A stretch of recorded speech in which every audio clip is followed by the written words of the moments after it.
La parole est à monsieur Emmanuel Mandon pour le groupe démocrate. Merci Madame la Présidente. Monsieur le Premier ministre, Madame et Messieurs les ministres, chers collègues, c'est malheureusement devenu une habitude. Avant même d'en avoir examiné une seule ligne, les collègues de la France Insoumise choisissent de rejeter en bloc le projet de loi de finances au nom d'une opposition systématique, sans nuance, en caricaturant. Peu leur importe que cette année, le Parlement ait complètement la main, le Premier ministre ayant décidé de ne pas recourir à l'article 49.3.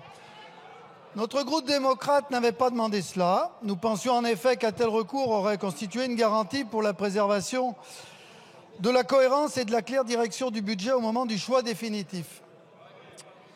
Alors cette motion de rejet a-t-elle encore un sens? Mais surtout, quelles seraient les conséquences de son adoption pour les Français?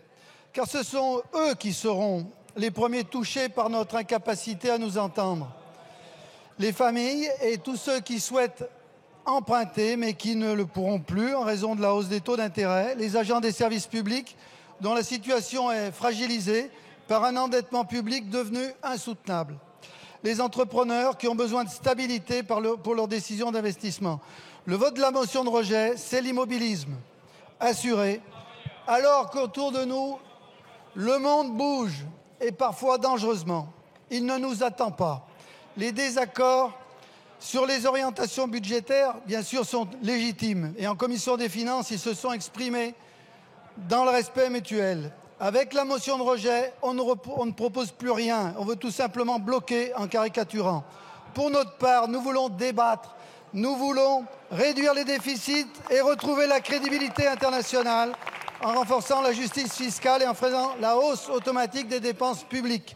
Nous souhaitons l'enrichir par nos propositions sur le logement, le pouvoir d'achat et la simplification. Le Parlement est souverain, il est fait pour dialoguer et trancher. Nous voterons contre cette motion. Merci beaucoup, monsieur le député.